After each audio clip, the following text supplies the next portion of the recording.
नमस्कार, मैं हूं आफरीन और आप देखते हैं प्राइम। दीघा विधानसभा से हैं और इनका नाम वो सोनू श्रीवास्तव जी से। बताइए कि आज आप यहाँ पे आए हैं, आपको क्या लगता है?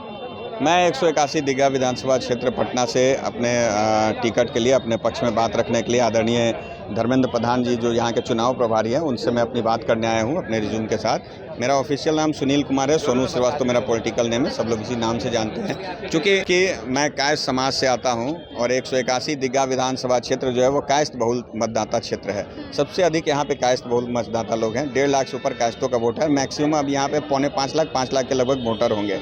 और मैं पेशे से आपने बोला कि आप कायस्थ समाज से बिलोंग करते हैं, ठीक है। 1.5 लाख वोट जो है वो कायस्थ समाज का है, तो क्या आप धर्म के आधार पर यहाँ से टिकट लेना चाहते हो? धर्म के आधार पर आप लड़ना चाह रहे हैं, कास्ट जाति के आधार पर आप लड़ना चाह रहे हैं? देखिए ऐसी कोई बात नहीं है। सबसे पहले हम लोग के लिए राष्ट्र धर्म होता है, ठीक है। मगर अब यहाँ पे चूंकि ये पॉलिटिकल राजनीति जो होता है तो इसमें क्या होता है कि पूरे बिहार में क्या पूरे हिंदुस्तान में जो राजनीति होती है तो जातीय आधार इसमें सबसे प्रमुखता से रखा जाता है और बताया जाता है, इसलिए हम लोग बता रहे हैं। ऐसा नहीं है कि हम लोग धर्म और जाति के आधार पर चुनाव लड़ रहे हैं, ये हमारा पार्टी का अंदरूनी मैटर है। तो मैं ये चाह रहा हूँ कि भारतीय जनता पार्टी जो पटना में 181 दीघा विधानसभा क्षेत्र जो है वो कायस्थ बहुल मतदाता है, इसमें 1.5 लाख से ऊपर कायस्थ हैं और 4.5 लाख इसमें टोटल मतदाता हैं। तो आप ये सोचिए कि 3 बार से यहाँ पे जनता दल, पहले तो जदयू को सीट चला गया था दीघा, उसके बाद 2 बार से चौरसिया जी यहाँ पे लगातार स्थानीय विधायक हो रहे हैं। चौरसिया जी के यहाँ से 2 से 3 हज़ार मतदाता है और उनका क्वालिटी आप समझ लीजिए कि चूँकि गंगा प्रसाद चौरसिया जी के वो बेटे हैं। गंगा बाबू 3 बार MLC बने हैं, मतलब 6 या 18 वर्ष, आप तो जानती होंगे MLC के 6 वर्ष का एक टर्म होता है। तो एक बार गवर्नर बने तो 5 साल वो हुआ, 1 साल एक्सटेंशन में तो वो 6 साल हो गया, तो 6 चौका 24 होता है, 24 वर्ष वो हो गया, 10 वर्ष उनके बेटे, तो 34 वर्ष। तो क्या ऐसा होना चाहिए भारतीय जनता पार्टी में? पटना जो है पूरे बिहार का मुखौटा है। आप संजीव चौरसिया का विरोध कर रहे हैं? मैं उनका विरोध नहीं कर रहा हूँ, मैं अपने पक्ष की बात रख रहा हूँ। और क्या पार्टी में ऐसा होना चाहिए? हमारे देश के जो माननीय मंत्री नितिन गडकरी जी हैं उन्होंने भी कहा है। तो मुख्यमंत्री नरेंद्र मोदी जी का भी हो गया है। नहीं, मोदी जी का मैं बात नहीं कर रहा हूँ, देश के प्रधान, मतलब देश के मुख्यमंत्री दीघा से लड़े, मैं स्वागत करूंगा उनका। अब बिहार के मुख्यमंत्री अगर लड़ेंगे मैं उनका स्वागत करूंगा। मगर ऐसा कैंडिडेट जो कभी दीघा विधानसभा में कार्य नहीं किया हो, 10 वर्षों से वो आए हैं और सीधा उनको विधायक का टिकट मिल गया, तो किस आधार पर मिला मैं जानना चाहता हूँ। अपने हमारे जो राष्ट्रीय नेता भी यहाँ आए हुए हैं आदरणीय धर्मेंद्र प्रधान जी, तो धर्मेंद्र प्रधान जी चूँकि चुनाव प्रभारी हैं तो मैंने उनको अपने पक्ष की बात रखने के लिए यहाँ पे मैं आया हूँ अपना रिज्यूम लेके। बाकी हमारा जो विनोद तावड़े जी हैं उनसे बात हो गई है, सह प्रभारी दीपक प्रकाश जी से बात हो गई है, प्रदेश अध्यक्ष जी से बात हुई है, सभी लोगों से बात हुई है मेरी। सभी लोगों को मैंने ये बात रखा है कि पटना पूरे बिहार का आईना है और अगर पटना में ऐसा होगा, वंशवाद होगा, जातिवाद होगा, तो फिर हम लोग पूरे बिहार के लोग फिर कहाँ जाएंगे? हम आम कार्यकर्ता कहाँ जाएंगे? 10 वर्षों से लगातार चौरसिया जी यहाँ विधायक है, हम लोगों ने तो उनको समर्थन दे दिया, तो अब क्या चाहते हैं पटना में? आपको क्या लगता है, क्या ऐसा है कि संजीव चौरसिया जो है वो वहाँ पे काम कुछ अच्छा नहीं कर रहे हैं?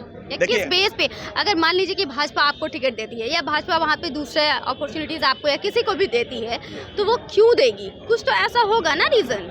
मैं बताता हूँ। पहली बात तो यह कि मैं 30 वर्षों से भारतीय जनता पार्टी में पटना पश्चिम ये पहले सीट हुआ करता था, यहाँ से नवीन किशोर प्रसाद सिन्हा जी विधायक हुआ करते थे और पटना पश्चिम में भी सबसे ज़्यादा कायस्थ मतदाता थे, लगभग 2.5 लाख से ऊपर कायस्थ मतदाता थे। मैं इसलिए आपको बता रहा हूँ कि आपने पूछा कि आपको क्यों, तो मैं आपको बता देना चाहता हूँ। तो पटना पश्चिम जब था उस समय से मैं स्थानीय समिति का अध्यक्ष हुआ करता था और चौरसिया जी जो आए हैं विधायक, अभी बन के 2 टर्म से विधायक हैं, वो डायरेक्ट गंगा बाबू के चूँकि लड़के हैं इसलिए उनको टिकट मिला और डायरेक्ट वो टिकट लेके मैदान में आ गए हैं। तो हम पुराने कार्यकर्ताओं को कहाँ टिकट मिला?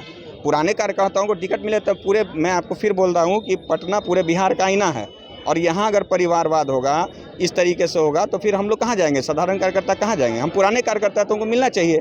आप किसी के भी पुत्र हों, उससे क्या मतलब है? हमको मिलना चाहिए। मैं अधिवक्ता हूँ। पटना पश्चिम में जब कायस्थ बहुल सीट है, अगर 2 भाग में बटा, बांकीपुर और दीघा, तो मैं अधिवक्ता हूँ। हमारे घर के बच्चों को ही जाएगा ना, पड़ोसी को थोड़ी चला जाएगा। हम लोग आखिर कहाँ जाएंगे? 1.5 लाख से ऊपर हमारे मतदाता हैं, सब उपेक्षित हैं। लोग कहते हैं कि हम उनका चेहरा भी नहीं पहचानते हैं, हमारे यहाँ नहीं आते, नहीं आते, तो बहुत तरह की बातें होती है। तो इसलिए मैं चाहता हूं कि कार्यकर्ताओं का सम्मान हो, कार्यकर्ताओं को भी टिकट मिले। पटना से लगातार 25 से 30 वर्षों से आप देखेंगे एक ही व्यक्ति सांसद बन रहा है, एक ही व्यक्ति विधायक बन रहा है, तो इस तरीक़ा से होगा तो बाकी कार्यकर्ता कहाँ जाएंगे? आप खुद बताएं। अगर मान लीजिए कि आपको टिकट नहीं मिलती है वैसी स्थिति में फिर हम लोग सोचेंगे, हम लोग भी कायस्थ समाज है, सब लोग अपने अपने सोचने के लिए विचार, अगर नहीं मिलती है तो वैसी स्थिति में फिर सोचा जाएगा, विचार किया जाएगा, उसके बाद तो उस समय हम लोग निर्णय लेंगे। अभी कुछ नहीं बोल सकते। चेंज करने का कुछ ऐसा इरादा है? ऐसा मैं कुछ नहीं बोल सकता हूँ, उसके बाद करने, उसके बाद में कायस्थ समाज निर्णय लेगा, फिर मैं भी उसमें शामिल रहूँगा। तो आपने देखा कि इनका साफ तौर पे ये कहना है कि संजीव चौरसिया जो इनका कहना है कि वो किसी के भी घर पे नहीं जाते हैं, किसी को पता भी नहीं है, और सही प्रॉपर तरीके से एक जो काम होना चाहिए वो दीघा विधानसभा में नहीं हो रहा है। और ऐसे में आपको क्या लगता है, अगर आप दीघा के लोग, अगर आप मेरे चैनल को आप देख रहे हैं तो आप हमें कमेंट बॉक्स में जरूर बताइएगा। बहुत बहुत शुक्रिया।